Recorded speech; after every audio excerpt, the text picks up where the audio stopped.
அனைவருக்கும் வணக்கம். பொதுவா நாங்க வச்சு வளர்க்குற பூச்செடிகள்ல இருந்து எல்லா பூக்களையும் பறிக்க மாட்டோம். கனகாம்பரம், மல்லிகைப்பூ தவிர மிச்சம் எந்த செடிகள்ல இருந்து பூ பறிக்கிறதில்ல. அப்படியே செடியோட இருக்கும்போது பார்த்தீங்கன்னா, பூக்கள் நெறையா நாள் இருக்கும். பார்க்குறதுக்கும் ரொம்ப அழகா இருக்கும். ஆனா, இன்னைக்கு நாங்க என்ன பண்ண போறோம்னா, இதுதான் எங்களோட பிருந்தாபல்லா ரோஸ் பிளான்ட்.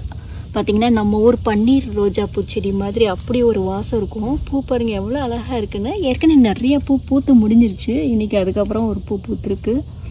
மழையும் வந்ததுனால அந்த மழை துளிகளோட அந்த பூ எவ்வளோ அழகாக இருக்குது. இன்றைக்கி இந்த பூவை பறிக்க போகிறோம் தலையில் வைக்கிறதுக்காக.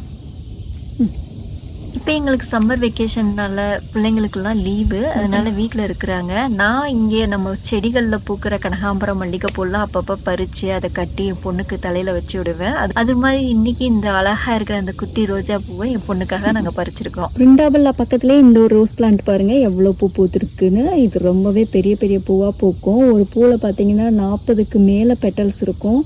இது கொஞ்சம் கம்மியாயிடுச்சு சைஸ் இப்போது. இதோட வாசமும் ரொம்ப அருமையாக இருக்கும். இந்த ரோஜா பூச்செடியோட பேர் ஃபயர் ஃபைட்டர். இந்த 2 ரோஜா பூச்செடிகளோட சேர்ந்து இன்னும் 4 ரோஜா பூச்செடி என்கிட்ட இருக்கு. ஆனா இவங்க 2 பேரை அடிச்சுக்க யாராலையும் முடியாது. அவ்வளோ நல்ல வாசமா இருக்கும். உங்களுக்கும் என்னோட இந்த 2 பூச்செடியும் ரொம்ப பிடிச்சிருக்கும் அப்படின்னு நான் நினைக்கிறேன். அனைவருக்கும் நன்றி, வணக்கம்.